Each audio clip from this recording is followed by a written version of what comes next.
e tem nos cobrado, tá?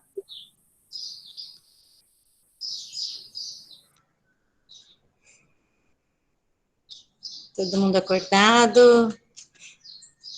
Marco, daí essa justificativa, ela fica aqui, que aí depois que a gente manda o material para a escola, daí eles leem, tá bom? Porque todo esse material vai para eles, tá? É um combinado que foi feito, tudo bem com vocês? Saudade.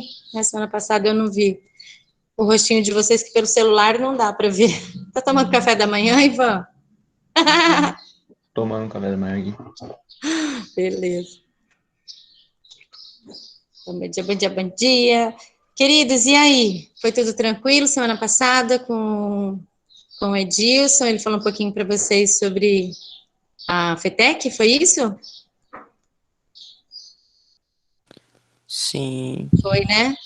Então, até surgiu algumas ideias, né? Estava conversando com uma aluna, depois vieram outros alunos, de repente, se alguém tiver algum projeto, alguma coisa para a gente levar em frente, que a arte também é ciência, né? Então, dá para a gente pesquisar algumas coisas, de repente, desenvolver alguns trabalhos, me coloco à disposição, tá? Se alguém tiver interesse. E vocês gostaram da aula passada de ver como que é o funcionamento de um estúdio? E eu só vou fazer uma correção do que eu falei, tá? Que não é a TV Record que veicula essas aulas. Na verdade, a Record, ela disponibiliza uma frequência, que é a 11.3, que depois que eu desliguei o celular, que eu voltei a gravar, o Marcelo, aquele que estava lá na mesa do som, ele falou, só para corrigir, não é a Record, na verdade, ela disponibiliza uma frequência do canal, que é 11.3, é como se fosse, assim, uma frequência paralela, né, na verdade, disponibiliza sim, vende, na verdade, tá? E esse trabalho que eu estou fazendo é um trabalho voluntário, então são alguns professores que se voluntariaram para fazer com que essas aulas é uma forma de chegar a esses alunos que não têm acesso à internet, que não têm acesso a isso que vocês têm, né? Tem muitos alunos que realmente não têm, às vezes não tem nem como ir na escola para pegar o material impresso, tem muitos alunos que moram na zona rural, então é uma forma de ter acesso, tá? Então é um trabalho bem bacana, assim, eu falo que é mais de se doar, né, dar do que receber. Então é um momento, assim, que eu já gravei 10 aulas e tem mais 2 na agenda para gravar, provavelmente daqui umas 2 semanas. Vai lá, Henrique, pegar mais café, tá bom?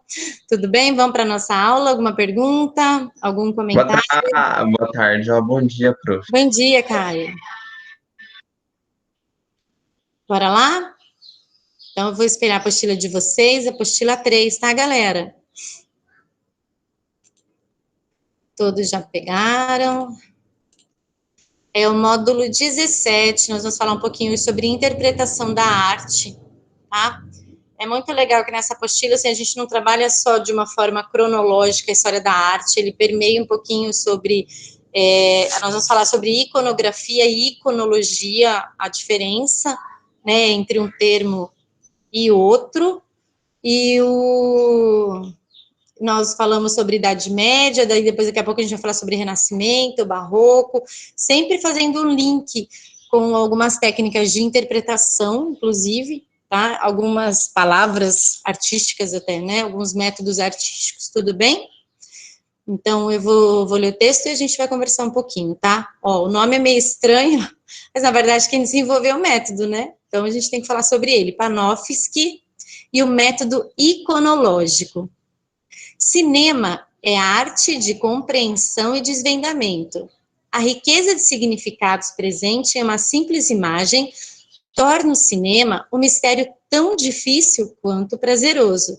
E provavelmente por isso, polêmico em suas formas de ser interpretado, defendido, criticado. Para qualquer pessoa que tenha um mínimo de senso crítico ou interesse em se aprofundar na compreensão do fenômeno cinematográfico, mais do que meramente na experiência cinematográfica, é perceptível essa compreensão passa por compreender que o cinema tem profundas relações com a semiótica e o entendimento de que as relações iconográficas de imagem e som exercem profunda influência na própria tarefa de compreender o cinema. A ideia, aliás, é primária e foi compreendida tão logo o cinema começou a ser teorizado, coisa de 15 anos após as suas primeiras exibições. É notório também o acerto das ideias do historiador alemão, também crítico, Erwin Panofsky, trabalhando juntamente sobre esse caráter iconográfico das imagens. O alemão, graduado em 1914, concebeu importantes contribuições para as bases de um trabalho de análise crítica do cinema, a partir de artes que estão profundamente ligadas, se bem que mais antigas. Panofsky debruçou-se para tentar compreender o processo interpretativo da arte, de que forma ele ocorre e como ele suscita reações em que recebe essa mensagem. Acabou identificando não uma forma, mas três. São três momentos que para Panofsky são inseparáveis: a capacidade de ler o sentido da imagem, a capacidade de interpretar seu sentido iconográfico e como essa interpretação é adotada a partir de uma espécie de mescla de valores próprios a quem recebe a mensagem. Estudos em iconologia de 1939 traçam essas ideias, separando o significado de iconografia, que é o estudo do tema, e iconologia, que é estudo do significado. Ó, vamos fazer a captação dessas duas mensagens, tá? Ó, iconografia, estudo do tema. Iconologia, estudo do significado desse tema, ok? Então, algo é linear e algo é mais aprofundado, tá? No exemplo do próprio Panofsky, um homem levanta um chapéu. Que sentidos são encontrados na análise desse gesto? Agora o Henrique, por exemplo, está de chapéu aqui na nossa aula. Vamos pensar ele levantando esse chapéu. Quais os sentidos, certo? Eu estou levantando o chapéu, professor. Ótimo. A galera está vendo. Eu não. Então, quais os sentidos são encontrados na análise desse gesto do Henrique, por exemplo? Entendeu? Vamos pensar. Agora, ó, em termos iconográficos é o sentido linear. É uma ação de um homem que retira o chapéu de sua cabeça, beleza? Então, o Henrique, ó, retirou o chapéu da sua cabeça, é o sentido linear, certo? Simplesmente levantando o chapéu, beleza? Mas, ó, no sentido da iconologia, surge uma análise do significado desse gesto, que pode ser, de repente, o Henrique cumprimentando. Vocês entenderam? Beleza? Ó, no sentido da iconologia, surge uma análise do significado desse gesto. Não é simplesmente um homem levantando o chapéu, e sim um homem realizando um cordial gesto de cavalheiro. Esse nível de compreensão depende, portanto, de um conhecimento prévio dos valores sociais que permeiam esse gesto. Por exemplo, tem pessoas que não têm esse costume, esse hábito, nunca viram ninguém se cumprimentando. Se a gente lembrar desse cumprimento cordial, nos remete à festa junina, não remete? Essa questão do levantar o chapéuzinho e cumprimentar? Vocês não se lembram? Lembra de tempos antigos. Sim, tempos antigos. Lá, antigamente, que os homens faziam isso, né? Era um gesto cordial, diferente de uma mulher que, né, abaixava a perninha assim, tem toda aquela delicadeza do gesto. Então, vocês entenderam até aqui a diferença de iconografia e iconologia? Sim. Então, tá bom, vamos continuar. Para a crítica da obra audiovisual, tá? Então, ele está falando de cinema. Podemos salientar que Panofsky define três momentos de percepção de um objeto: o da descrição pré-iconográfica, da análise iconográfica e, por fim, de sua interpretação. É muito parecido do que nós já estudamos sobre a análise de uma obra de arte, da leitura da obra de arte, tá? Simbolizemos esses três momentos como níveis de compreensão da arte. O primeiro é a descrição, é o primário.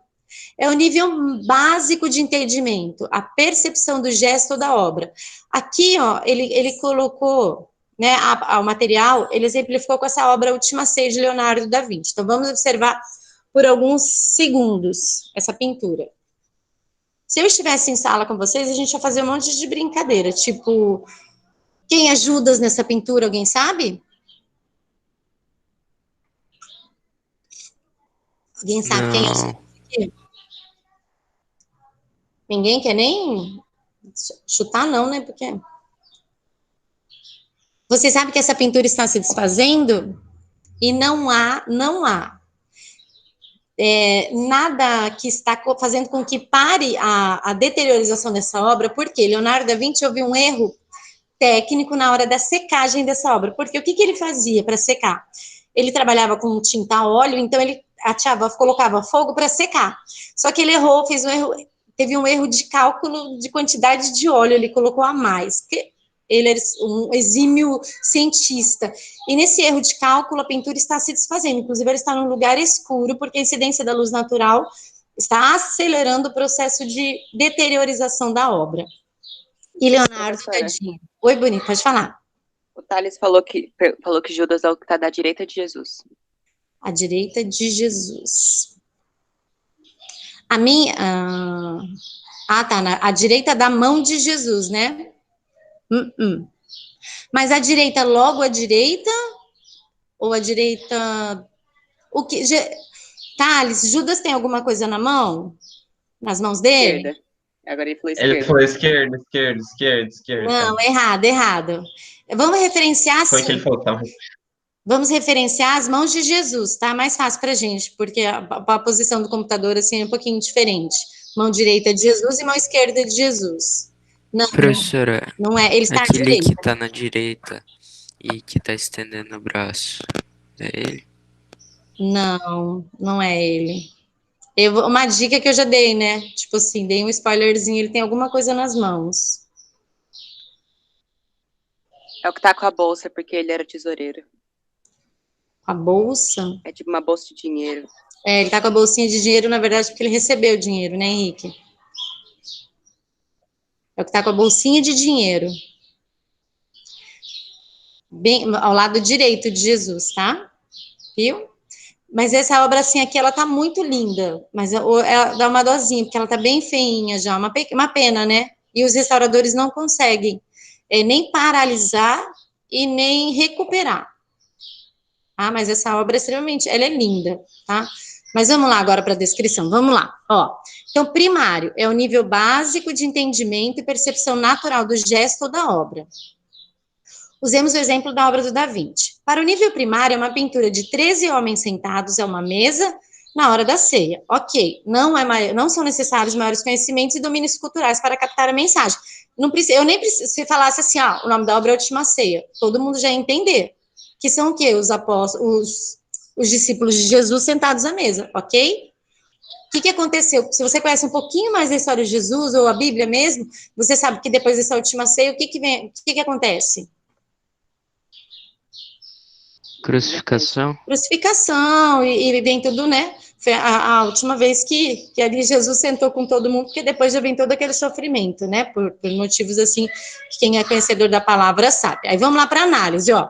Exige um certo conhecimento iconográfico e o nível básico de interpretação da mensagem e seu significado. Qualquer pessoa que tenha assumido uma educação normal no Ocidente poderia, a partir dos seus conhecimentos, pressupor que o quadro retrate a última ceia de Cristo com seus apóstolos, tá? Então, foi o que eu falei, se você tiver um conhecimento básico sobre a história de Jesus ou sobre a Bíblia, né, sobre a Bíblia em si, sobre a palavra, você vai saber aqui que foi a última ceia de Jesus com seus apóstolos, ok. Agora, essa interpretação, esse conhecimento, esse significado intrínseco, ó, pressupõe um nível de interpretação, análise e questionamentos um pouquinho mais elevados, pela carga cultural de quem? Do receptor, de nós, tá? Ele não apenas recebe a mensagem, mas ele a interpreta. Mas a interpreta como um produto histórico, social e cultural. E procura fazer interrelações que ampliem seu significado mais básico. Ele pode questionar por que Judas aparece no lado direito e não esquerdo de Jesus. Ou mesmo porque não há outros cálices desenhado sobre a mesa. Quer ver? Quer mais? Talvez venha mesmo a ponderar se o autor não teria se desenhado na pintura. Será que Leonardo não está desenhado aí de forma de autorreferência? Ou, em qualquer dos casos, acabaria ligando seu pensamento a outro produto cultural, histórico ou conhecimento, autor, teoria ou ideia, realizando uma associação de pensamentos que é essencial para a fundamentação do conhecimento da cultura crítica. Então, quer dizer, se eu tiver um conhecimento um pouquinho mais avançado sobre o Renascimento, Aí eu consigo já até associar ao domínio de técnica a inserção da perspectiva da terceira dimensão no desenho e na pintura. Então, quer dizer, eu já vou fazendo uma interpretação um pouquinho mais aprofundada, mas para isso eu preciso do quê? Um pouquinho mais de conhecimento. Ok? Até agora, tudo bem com vocês? Tudo bem. Então, vamos embora. Sim. Dizem que não tem nenhuma história que falam que ele pintou o namorado dele aí também. Nossa, ó, e o Leonardo da Vinci é um dos caras que mais tem história. Além disso, falam que ele também está aí pintado. A questão dos rostos, falam que tem vários estudos de rosto, ou mesmo, é o mesmo rosto, muda um ou outro detalhe. A questão da direita dele, você viu que é uma figura que aparentemente ela é um pouco mais feminina? Alguns falam, inclusive, da presença de Maria ali. Entendeu? Então, assim, tem muitas histórias que permeiam não só a Mona Lisa, como a Última Ceia, como muitas obras do Leonardo da Vinci. Mas, cientificamente falando, não tem muita coisa comprovada. Tá, coração? É bem... Professora, Pode falar, amor. eu tinha visto uma vez um artigo falando que teve um caso que eles pegaram Leonardo e, se não me engano, foi Michelangelo, e fizeram meio que uma competição entre os dois. Só que todo o resultado final dessa competição dos dois acabou sendo perdido com o tempo. Que dó, né? Pensa. Não, os dois são dois, sei lá. Dois craques, sei lá, assim, artistas natos, né? Não tem como, porque cada um dentro das suas características, né? Não tem como essa comparação, é muito... Os dois da mesma época, se parar para falar, os dois do Renascimento, os dois estudaram anatomia, mas tem uma diferença um pouco grande entre eles. Leonardo tinha dinheiro, Michelangelo já não tinha. Leonardo, ele podia estudar o que ele quisesse, porque ele tinha como se bancar. Michelangelo já não. Inclusive, Michelangelo ele pintou a Capela Sistina para conseguir dinheiro, pintou contra gosto, tá? Ele não queria pintar, não, por isso que ele demorou quase 5 anos. Tem até o filme Agonia e Êxtase, que retrata todo o tempo em que Michelangelo pintou a capela. Porque ele precisava de dinheiro, porque eles queriam estudar anatomia para dessecar praticamente, né, o corpo, para ver como que era cada músculo, para desenhar o mais próximo possível. Então, assim, se a gente falar para fazer uma análise de perfeição, de desenho, de técnica, o Renascimento é o que há. Tá? Então, é um dos períodos artísticos mais maravilhosos que a gente tem na história da arte. Tá? Então, agora, comparar os dois, eles são muito próximos em relação ao domínio de técnica, a detalhes, só que cada um no seu estilo, né? São dois maravilhosos. Vamos voltar aqui, ó, crítica de arte e os métodos de interpretação artística. Tá? A arte, ela pode ser interpretada das mais diversas formas. Uma das formas possíveis é a crítica de arte. Todo mundo é um pouquinho crítico, vocês concordam? A gente não é cheio de fazer crítica, assim? Falar uma coisa ou criticar. Todo ser humano gosta de julgar, na verdade, né? E o julgamento nada mais é que uma crítica. Mas é muito fácil criticar e não fazer melhor. Né? Mas agora a gente vai entender como que funciona esse processo de crítica, tá? Como processo de interpretação, a crítica de arte originou-se no século XVI, a partir das análises das pinturas venezianas. No entanto, como crítica especializada no sentido científico do termo, ela se desenvolveu durante o século XVIII na Inglaterra. Alguns métodos de análise das obras de arte foram desenvolvidas e atualmente são consideradas diretivas fundamentais para interpretá-las. Esses métodos são iconológico formalista, sociológico e estruturalista. Nesse primeiro, vamos conhecer e experimentar apenas 2 deles, o iconológico e o formalista. O que é o iconológico? Vamos lá. Pensar em uma imagem que possui um grande círculo verde, com um triângulo vazado em seu centro, na contraforme várias derivações de setas, é uma maneira descritiva, iconográfica de abordar essa simples imagem. Ó, a imagem é essa daqui. No entanto, é possível perceber que o verde remete o quê? À natureza. E é pensando nela que esse símbolo de reciclagem foi criado. As setas se unem formando um círculo contínuo em volta do triângulo central, o que dá a ideia de continuidade, ou seja, aquilo que se utiliza hoje, né, pode ser transformado e reutilizado em um momento posterior. Porém, nesse tipo de significado remete à iconologia. Então, quer dizer, eu tenho uma ideia, eu pego essa ideia e transformo em desenhos. Nesses desenhos eu preciso passar uma mensagem, tá? Então, esse tipo de mensagem, esse significado, na verdade, se remete à iconologia, ok?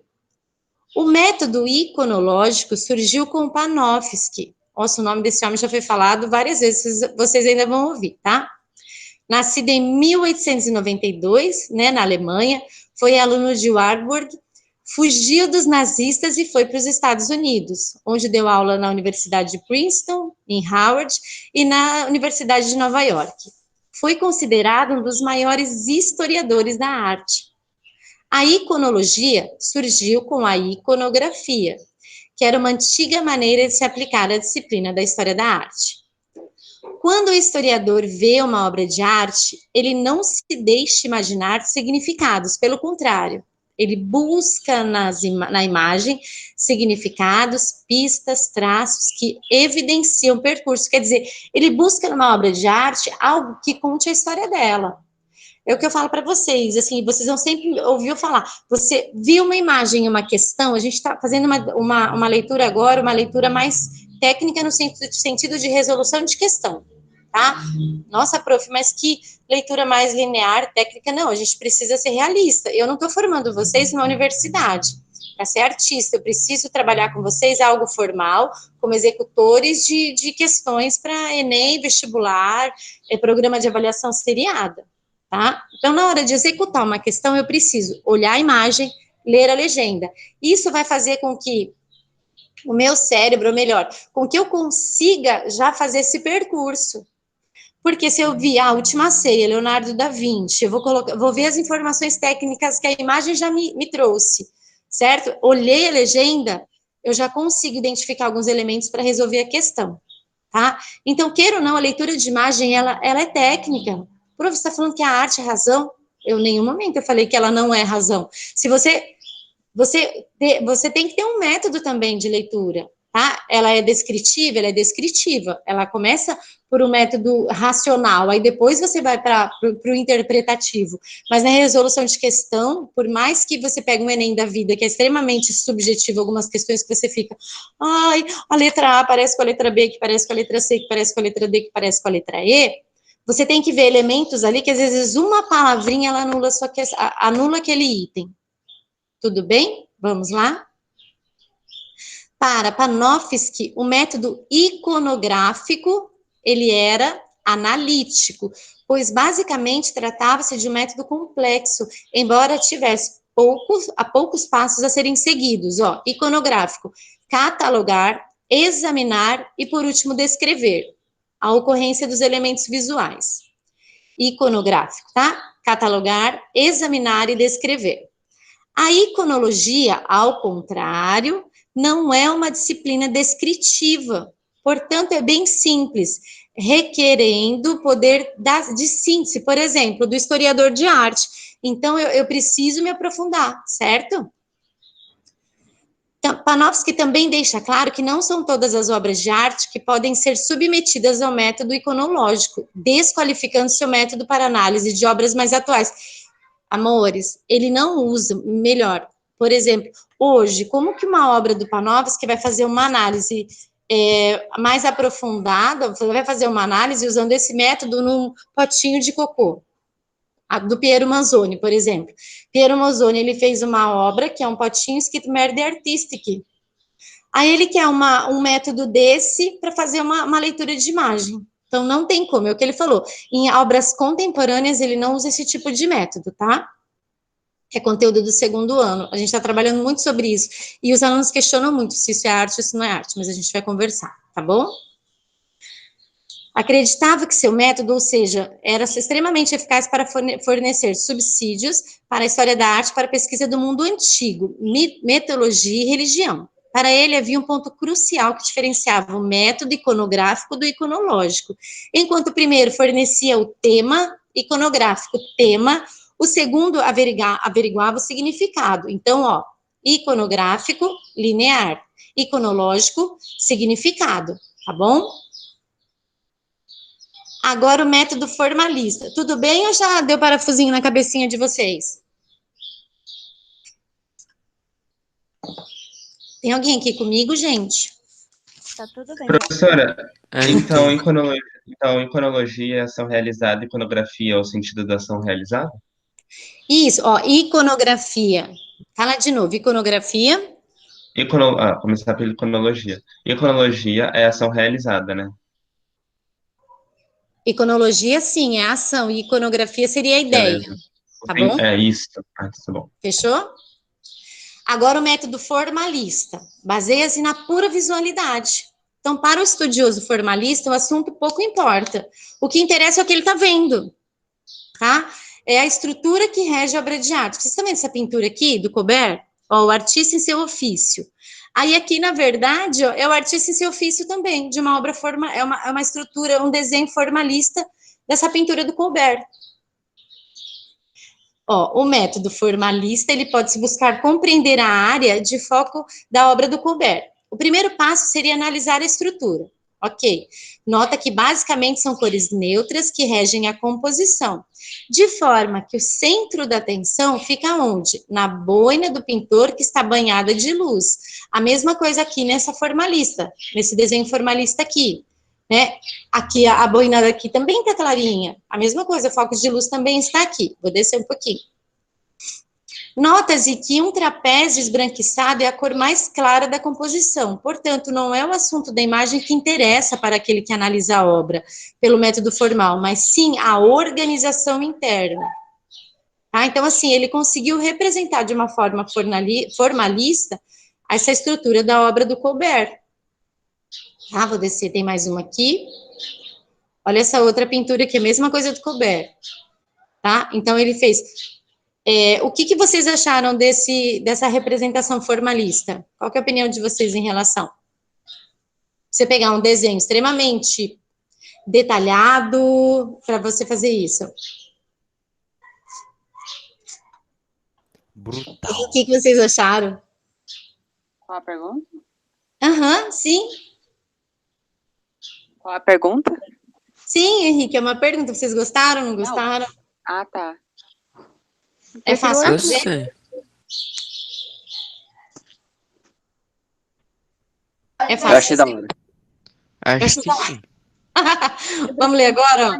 Então, ó, quando compararmos dois desenhos elaborados por Colbert, vemos que as chaves das cores e o interesse pelo foco são bem presentes. As formas possuem um conteúdo próprio, que independente do artista ou do seu período.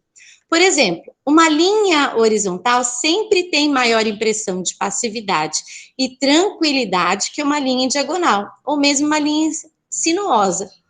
Uma cor pura tenderá muito mais a transmitir um sentimento intenso do que uma cor neutra ou esbandida, na verdade, uma cor clarinha, tá?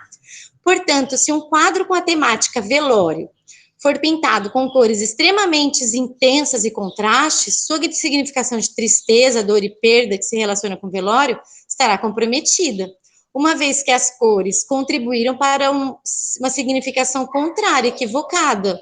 Então, assim, essa leitura formalista, na verdade, é aquilo. Qual que é o objetivo? O que eu quero com a minha obra? Eu quero mostrar o quê? Eu quero mostrar tristeza, então eu tenho que pensar o que eu vou usar, as cores que eu vou usar, o tipo de desenho que eu vou usar, tudo isso. Então, esse método formalista, ele coloca o quê? Ele coloca o que o artista ele quer representar com a obra, os elementos que ele quer, uma obra velório, assim como ele colocou ali. Ah, eu vou colocar cores extremamente coloridas, eu vou colocar formas arredondadas. Então, quer dizer, foge ao tema, vocês concordam? Concorda? Sim. Certo? Sim. Então, ó, aqui ele já vai falar um pouquinho sobre, assim, ó, para alguns teóricos, os elementos formais, eles carregam a significação de um povo, sua maneira de viver e lidar com os problemas da vida. Todavia, para os teóricos formalistas, não interessam os argumentos exteriores à imagem.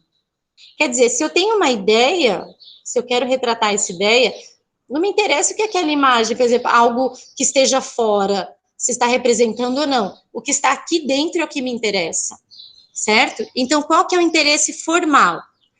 organização compositiva, linhas diagonais, verticais, horizontais ou curvas, cores quentes, frias, neutras, análogas e complementares, formatos, superfícies, planos, regulares ou irregulares, texturas, figurativo ou abstrato, formas, sólidos, volumes, tá? Isso daqui são alguns detalhes, e aqui tem algumas obras aqui desse interesse formal, que são obras que tem tanto no Barroco, tá?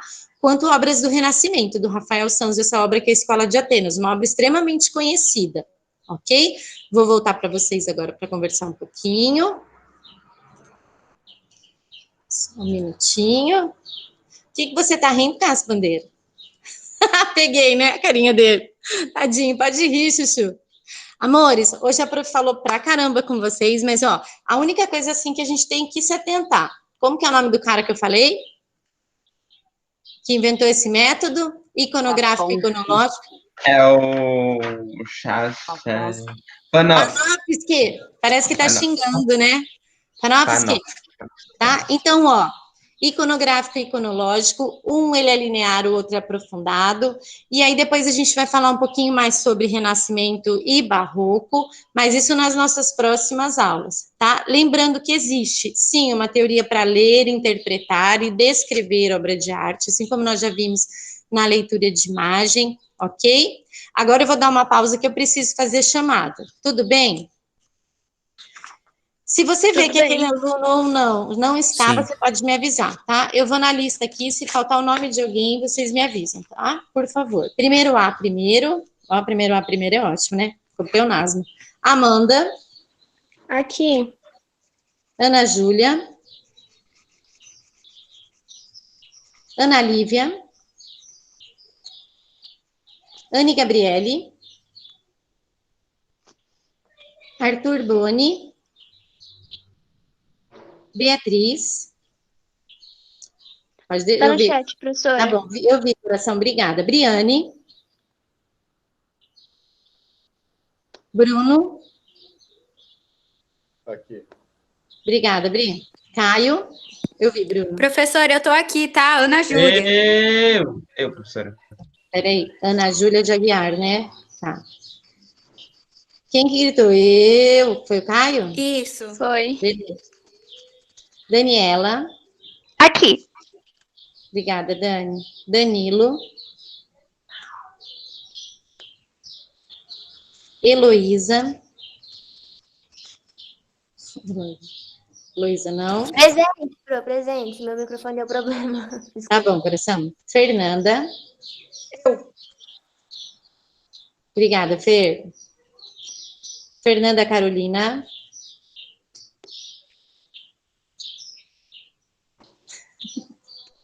O que é Fernanda? Giovana. Ok, Gi. Giovana de Souza, é. Giovana. Outra Giovana, tá aí?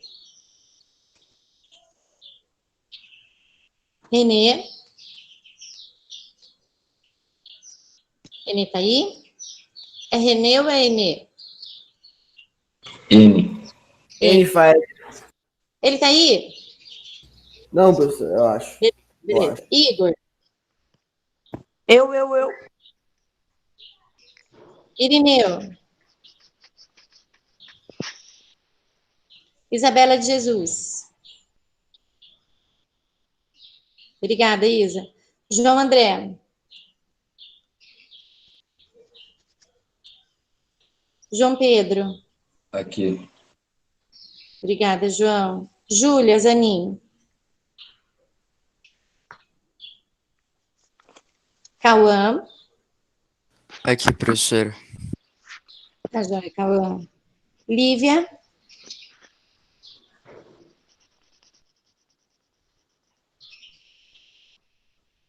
Tá bom, Ana.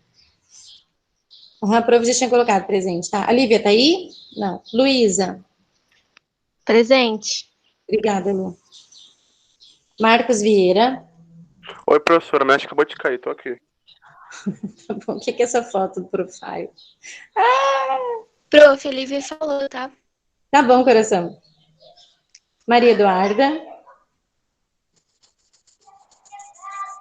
Tá joia, amor. Maria Júlia. Eu. Matheus. Pedro Henrique da Silva. Tá aqui. Obrigada, amor. Pedro Paulo. Oi. Oi. Raquel.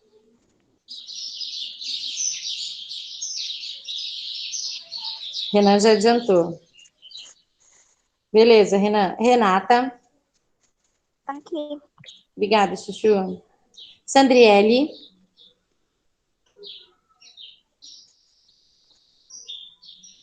Thales. Samira. Caio. Eu. Carmen. Presente. Isabela Dutra. Tem alguém dessa turma que aproxima? Cadê Isabela? Quem já falou pode sair? Quem já falou pode sair? Já, tem alguma dúvida, alguma perguntinha, não? Pode ir, eu vou para o segundo B agora, o primeiro B. Tchau, Thales. Ana Beatriz. Eu. Ana Beatriz Ferreira, tá? Ana Beatriz Torres. Obrigada, amor. Ana Maria. Eu. Obrigada, coração. Arissa. Aqui. Beatriz. Coderite. É isso, Chuchu? Beatriz Maciel. Bianca.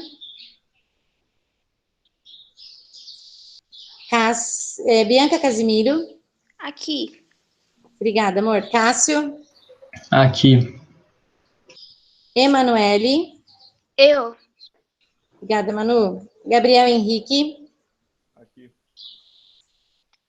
Gabriela Castro. Giovana. Aqui. Obrigada, amor. Giovana Papacideiro. Aqui. Obrigada, amor. Henrique Bom dia. Mendes. Bom dia, Chuchu. Henrique Yukio. Obrigada, Henrique. Yara. Ingrid. Aqui, professora. Obrigada, amor. Isabela Araújo. Ivan. Presente. Obrigada, querido. João Afonso. Presente. João Gabriel. Eu, professora. Obrigada, amor. João Pedro. Presente. Luísa de Souza. Maria Elisa. Presente. Manuela. Maria Eduarda. Aqui. Obrigada, Chu. Matheus Borges. Milena. Presente.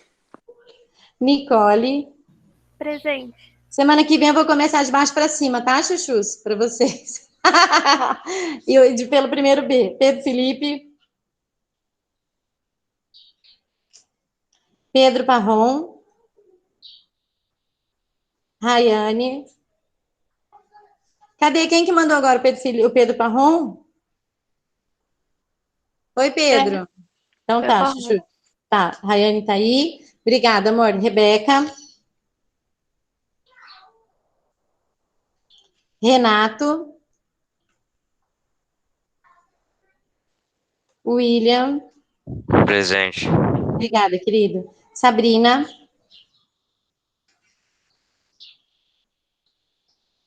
Samuel. Bom dia. Bom dia. Obrigada, querido. E Hugo. Presente. Esse cachorrinho aí. Isis. Yasmin.